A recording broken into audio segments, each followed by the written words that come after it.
दोस्तों shalom, praise the Lord. प्रभु आप सबको आशीष दे, अपने अनुग्रह अपने प्रेम से भर के रखे। आज हम एक बहुत ही महत्वपूर्ण और हमारी ज़िंदगी से जुड़े हुए सबसे अहम हिस्से पर बात करेंगे, और वो हिस्सा तय करता है हमारी ज़िंदगी को कि हमारा जीवन कहाँ का हो, कहाँ जाए, क्या हो हमारी ज़िंदगी में।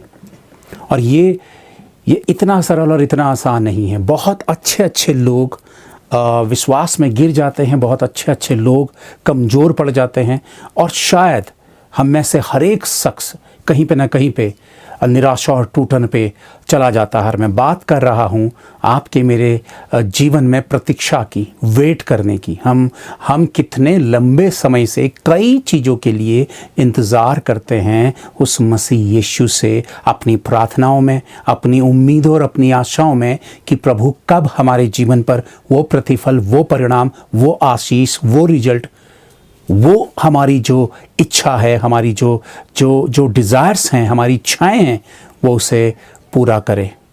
हम बहुत जद्दोजहद करते हैं। कई लोग निराश होकर टूटते हैं, कड़वाहट से भर जाते हैं, गुस्से से भर जाते हैं कि कोई परमेश्वर नहीं है, कोई प्रभु नहीं है। कई लोग मसीहत को त्याग देते हैं, छोड़ देते हैं, कोई और संसारिक रास्ता अपनाते हैं, और वो दुनिया भर में यही कहते हैं कि हमारा अनुभव मसीहत को लेकर बिल्कुल भी अच्छा नहीं हुआ। और उसकी वजह यही है कि वाकई उनके जीवन में बहुत प्रतीक्षा करने के बाद, वेट करने के बाद, उन्होंने मसीह से वो परिणाम नहीं पाए। और हम सब कई चीज़ों का हम इंतज़ार करते हैं कि कब, किस दिन प्रभु, कौन सा दिन। हर दिन एक सुबह होती है और उम्मीद जागती है कि आज प्रभु हमारे जीवन के उस प्रतिफल को, उस परिणाम को हमारे जीवन पर उड़ेले। कई लोग निराशा में, हताशा में, टूटन पर इतनी गहराई में चले जाते हैं, डिप्रेशन पे चले जाते हैं, और उनके लिए मसीह का अनुभव जो है वो बिल्कुल भी अच्छा नहीं है। उनका एक्सपीरियंस जो है क्राइस्ट को लेकर बिल्कुल भी अच्छा नहीं है।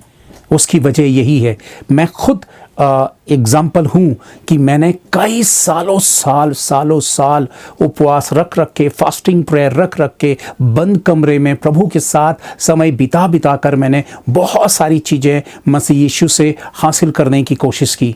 मैं काफ़ी एग्रेसिव हो जाता था, मैं सीना पीटता था, माथा पीटता था, मैं हाथ पटकता था, मैं इतना ज़्यादा फ्रस्ट्रेट हो जाता था यीशु मसीह के सामने। मैं रोता धोता, चीखता चिल्लाता कि प्रभु आखिर वो अभिषेक, वो आशीष आप मेरे जीवन पे क्यों नहीं उड़ेल रहे हैं। मैं समर्पित हूँ आपके लिए, मैं सब कुछ करना चाहता हूँ आपके लिए, लेकिन हे प्रभु मेरा अभिषेक करें, उस सामर्थ्य से, उस अधिकार से, उन गिफ्ट्स के साथ मुझे भरें। वाकई दोस्तों मैं बताना चाहता हूँ कि मुझे ऐसा लगता था कि जैसे प्रभु के कानों में जूं भी नहीं रेंग रही है। वो आपका रोना, आपका तड़पना, आपका बिलखना जरूर देखता है, लेकिन उसके निर्णय आपके रोने, बिलखने या फिर आपके बेचैन होने की वजह से वो अपने निर्णय तैयार नहीं करता। वो परमेश्वर है। वो भावनाओं में बहकर कोई भी डिसीजन ऐसा नहीं लेता है जो सही ना हो या सही समय पे ना हो। इसलिए बहुत सारे लोग इस वक्त इस सवाल को यीशु मसीह से उठाते हैं कि कब नौकरी लगेगी, कब सही रिजल्ट आएगा, कब कोर्ट का केस से हम खारिज होंगे, हमारा कोर्ट का केस हम जीतेंगे और उससे हम पूरी तरह से बरी होंगे, हम उससे आज़ाद होंगे, कब शादी होगी, कब बच्चे होंगे, कब परिवार बेहतर होगा, कब परिवारों में मेल प्रेम होगा, कब बीमारी जाएगी, कब रोग जाएगा, कब प्रार्थनाओं का परिणाम मिलेगा, कब प्रभु यीशु आएगा, कब प्रभु मेरी प्रार्थनाओं का प्रतिफल मुझे देगा, मुझे परिणाम देगा, कब प्रभु का आत्मा मुझे अभिषेक करेगा, कब मैं आत्मा को महसूस कर पाऊंगा, कब मैं यीशु को देख पाऊंगा, कब मैं यीशु की वाणी, उसकी आवाज़ को सुन पाऊंगा। दोस्तों ये हर एक मसीही व्यक्ति के भीतर सवाल रहते हैं। कई लोग, चाहे आप कैथरीन कुलमन कह लीजिए, चाहे आप बिली ग्राहम कह लीजिए, चाहे आप बेनी हिन कह लीजिए, बहुत सारे बड़े बड़े सेवक कह लीजिए, हर एक के मनों पे कुछ और प्रभु के साथ मजबूत होना, कुछ और अभिषेक प्राप्त करने की अभिलाषा रहती होगी।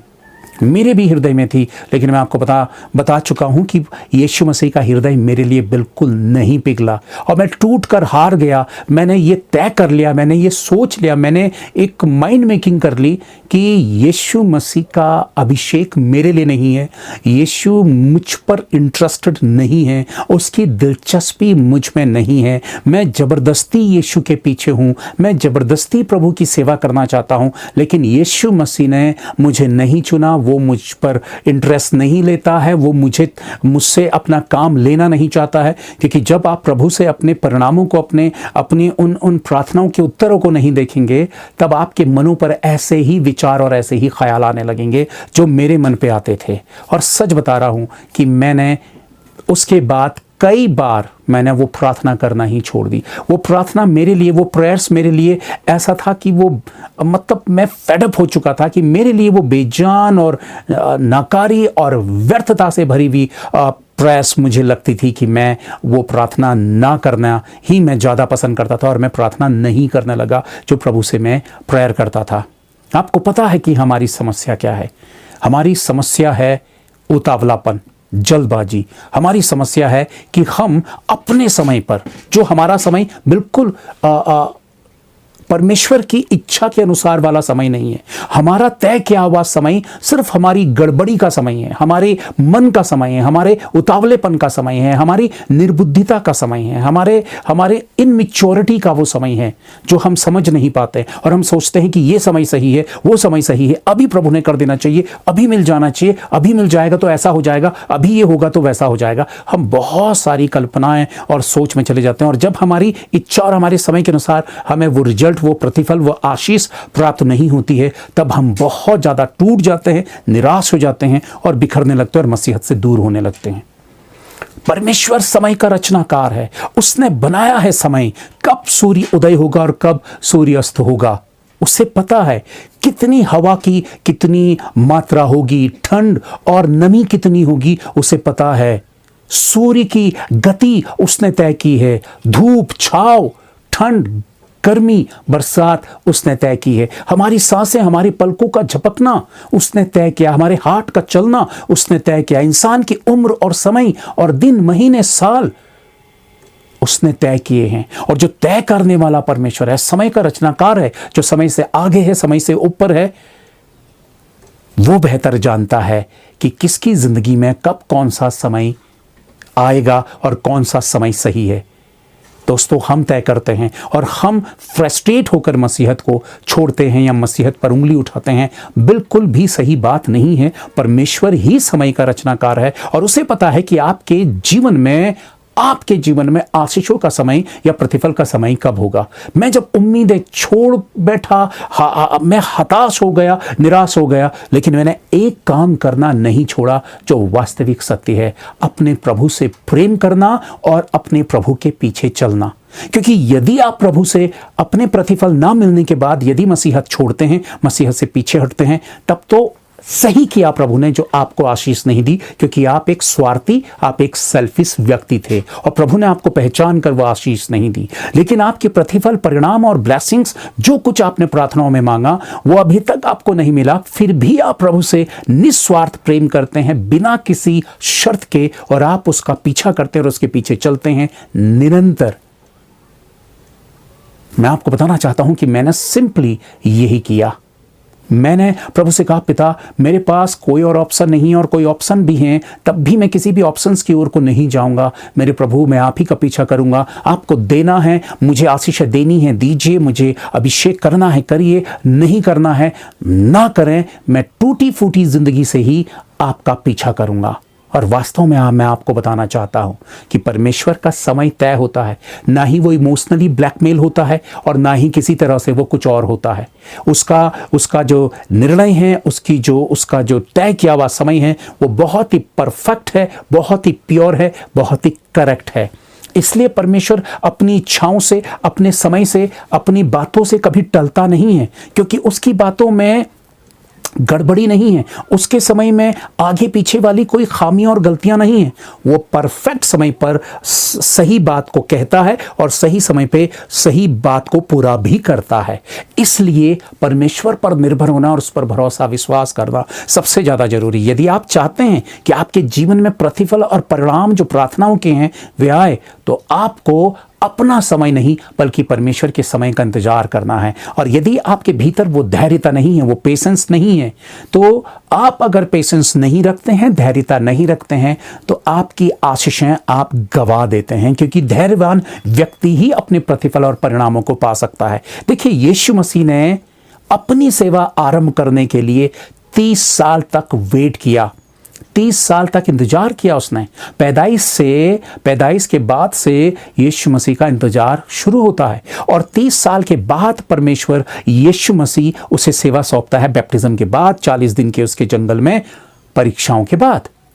अब अब्राहम को देखते हैं कि अब्राहम की जो सेविकाई है वो किस एज में, एक मिडिल एज के बाद उसकी सेवा शुरू होती है। परमेश्वर उसे चुनता है और फिर उसे बियाबान को ले चलता है।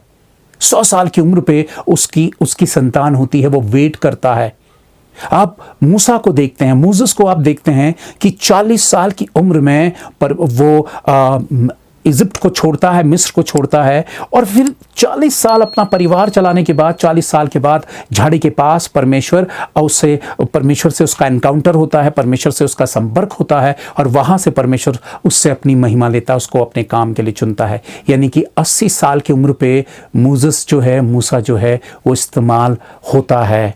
मेरे प्रिय दोस्तों, आप बाइबल के उन किरदारों को उठाकर देखिए, किस एज में जब नूह की बच्चे थे, उसकी बच्चों की शादियां हो गई थी, उस एज के बाद परमेश्वर उसे इस्तेमाल करता है, अपनी महिमा उससे लेता है और अपनी सामर्थ्य से उसे भरता है। यूहन्ना से अपनी वो महिमा लेता है। यूहन्ना 6 महीने यीशु मसीह से बड़ा था। आप यकीन मानते हैं, आप ये विश्वास करते हैं कि बाइबल के भीतर के किरदार, चाहे वो पौलुस कह लीजिए, चाहे यीशु मसीह के चेले कह लीजिए, चाहे एलिया कह लीजिए, चाहे एलीशा कह लीजिए, परमेश्वर ने अपने लोगों से अपनी महिमा अपने समय के अनुसार ली और उतने समय तक उन लोगों के पास वेट करने के सिवा कुछ और नहीं था।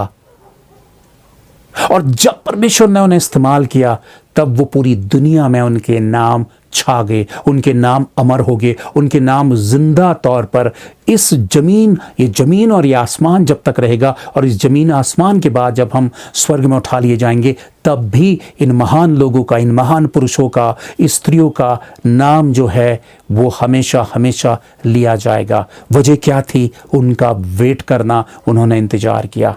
आप अधैर्यवान नहीं हो सकते। अगर आपके भीतर अधीरजपन है, उतावलापन है, टूटन है, निराशा है, अगर आप ये सोचते हैं कि मेरा समय जा रहा है, मेरी उम्र जा रही है, आपका समय जा रहा है और आपकी उम्र जा रही है। आपका समय और आपकी उम्र को तय करने वाला परमेश्वर है। कई बहनें, कई बेटियां ये सोचती हैं कि हमारी उम्र जा रही है, हमारा कोई जीवन साथी, हमें सही लाइफ पार्टनर हमें नहीं मिल रहा है, हमारी उम्र जा रही है, हमारी नौकरी का कोई इंतजाम नहीं है, हमारी उम्र जा रही है, हमारी जिंदगी में अभी तक बहुत सारे काम पूरे नहीं हुए हैं, बहुत सारी चीजों पर हम पिछड़ गए, हम पीछे रह गए हैं, दुनिया आगे बढ़ गई है। हमारा ये सोचना होता है। ये याद रखें, संसार के साथ ना आपकी दौड़ है, ना आपका कंपटीशन है। संसार से मसीह ने आपको और मुझे अलग कर दिया है। अब संसार के साथ हम कोई भी चीज कंपेयर नहीं कर सकते हैं। आपकी दौड़ यीशु मसीह के पीछे है, यीशु मसीह की इच्छा के पीछे है। इसलिए ये ना सोचे कि मसीह आपकी नहीं सुन रहा है, या फिर आपको सही लाइफ पार्टनर या सही नौकरी या सही हालात या सही चंगाई सही समय पर नहीं दे रहा है। आप अपनी प्रार्थना, अपना रिश्ता, अपना संबंध अपने पवित्र यीशु के साथ जारी रखें। आप उसमें जरा भी अनदेखी ना करें। अगर आप उस रिश्ते की अनदेखी करते हैं, उसमें ढीले पड़ते हैं, कमजोर पड़ते हैं, तो आपकी चीजें और उसका समय सीमा और बढ़ जाएगी। इसलिए मेरा आप सबसे यह निवेदन है कि अपने समय का, अपने रिजल्ट का वेट करिए। परमेश्वर को काम करने दीजिए। प्रभु को पता है कि उस समय तक परमेश्वर आपको पका रहा है, आपको बना रहा है, आपको मैच्योरिटी दे रहा है, आपकी खामियों और कमियों को दूर कर रहा है। अगर दोस्त 3 साल पहले आपकी शादी हो चुकी होती, 5 साल पहले आपकी शादी हो चुकी होती, 7 साल पहले आपकी शादी हो चुकी होती, तो आपके पास वो काबिलियत, वो योग्यता और वो सामर्थ्य नहीं होता कि आप उस रिश्ते को बेहतर निभा सकते। परमेश्वर को बेहतर पता है कि किस एज में आकर आपको मैच्योरिटी मिलेगी ताकि आपका एक विवाहित जीवन, एक मसीही जीवन बेहतर होगा। प्रभु को पता है कि कब वो आपको अभिषेक करेगा, कब छुएगा, कब आपके कानों तक अपनी बात पहुंचाएगा, कब आप प्रभु की आवाज को सुनेंगे और सही रिएक्ट करेंगे, सही बात को सही अंजाम तक पहुंचाएंगे। कई बार हो सकता है कि आप इन मैच्योरिटी में यीशु मसीह आपको दर्शन दे और बातें करे तो आप उसको उतावली में कुछ दुगनी और चौगुनी रीति से बड़ा चला कर कहें और परमेश्वर की इच्छा के अलावा कुछ और करने लगे। प्रभु आपको काबिल और योग्य बनाना चाहता है ताकि आप ठोकर खाकर ना गिरे, कोई गलती ऐसी ना करें आपके जीवन में। आपको नौकरी वो उस समय पे देना चाहता है जब आप बैलेंस बनाना सीख जाएं परमेश्वर के साथ उन रिश्तों की और नौकरी के साथ रिश्तों की। अगर समय से पहले आपके समय के अनुसार आपको जॉब मिल जाएगा, आपको नौकरी मिल जाएगी, तो आप उसी परमेश्वर जिससे आप जॉब मांगते थे उसी को आप समय नहीं देंगे। कितने लोग ऐसा करते हैं कि परमेश्वर के सामने रोते, आंसू बहाते, नाक रगड़ते, जब प्रभु उनके ऊपर कृपावान हो जाता तब वो घमंड से भर जाते हैं और उनके पास उसी परमेश्वर के लिए समय नहीं होता। तो ये याद रखिए, आप इस दुनिया में अभागे और बेकार शख्स नहीं हैं, बल्कि आपके लिए परमेश्वर की योजना बहुत भली है कि परमेश्वर आपको सिर्फ नौकरी, पैसा, शादी के इसी दुनियादारी के हिस्से देकर आपको इसी दुनिया में खुश रखे, बल्कि उसका प्लान है इस जमीन से स्वर्ग तक ले जाने का। और वो नहीं चाहता है कि इन चीजों से आप उस स्वर्ग के मार्ग से भटक जाएं, कोई और ही रास्ता अपना लें। इसलिए परमेश्वर आपको मैच्योर बनाता है और उस मैच्योरिटी में समय लगता है। आपको योग्य बनाता, आपको काबिल बनाता, आपको बुद्धिमान बनाता, आपको छोटी बड़ी सही गलत चीज का ज्ञान आपके जहन पर डालता, रिश्तों को निभाना डालता। जब आप नौकरी करें तो आप उस समय में आकर आपको नौकरी मिले जहां पर आपको यह समझ आ जाए कि आपने अपने प्रभु के साथ किस तरह से संबंध बनाना है और नौकरी और पैसे के चक्कर में अपनी मसीहत को नहीं गंवाना है, रिश्तों को नहीं गंवाना है। और कितने लोग ठोकर खाकर ऐसी ही भारी गलतियां करते हैं और मसीहत से दूर हो जाते हैं। सब कुछ दुनिया का सारा लाभ प्राप्त करने के बाद अगर आप अपनी सच्ची मसीहत को खो दें, स्वर्ग के राज्य को खो दें, तो वो आशीष किस बात की आशीष है? उस आशीष का कोई लाभ नहीं प्रिय भाइयों बहनों। इसलिए मैं आप सबसे ये कहना चाहता हूं कि अगर प्रभु की ओर से आपके प्रतिफल परिणाम अभी तक नहीं आए हैं तो ये याद रखिए कि परमेश्वर ने आपकी अनदेखी नहीं की है, परमेश्वर ने आपको इग्नोर नहीं किया है, परमेश्वर की दृष्टि में आप हैं, परमेश्वर को पता है, प्रभु को पता है। लगातार अपनी प्रार्थना जारी रखिए, लगातार अपने अच्छे संबंध जारी रखिए, लगातार प्रभु का पीछा करना जारी रखिए। आपका प्रतिफल, आपका सर्वोत्तम प्रतिफल आपको जरूर मिलेगा। परमेश्वर आपको देगा, आपकी अनदेखी नहीं करेगा, आपको लज्जित नहीं होने देगा, आपका सर ऊंचा करके रखेगा। प्रभु की आशीषें आपकी हैं, पर आपको वफादार और सच्चा रहना है ताकि प्रभु आए तो आपको वो करता पाए जो वाकई वो आपको करते हुए देखना चाहता है। वो मटेरियलिस्टिक दुनिया की लालसा करते हुए आप मसीहत को मत छोड़िए, क्योंकि परमेश्वर ने अनंत काल की स्वर्ग की महान आशीषें आपके लिए तैयार करके रखी है। इसलिए छोटी मोटी चीजों की वजह से मसीहत को त्याग कर, छोड़कर आप शैतान के हाथों पे ना जाएं। प्रभु आप सबको आशीष दे। वाकई ये बातें आपको लगती हैं कि प्रभु की ओर से हैं, बहुतों तक इस संदेश को पहुंचाए ताकि लोग, टूटे और हारे हुए लोगों के जीवनों में एक उम्मीद और आशा आए और वो प्रभु की आवाज को, वाणी को सुनकर प्रभु की महिमा करे और इंतजार करे, प्रतीक्षा करे और अपने संबंधों को बेहतर करें। Thank you. Praise the Lord.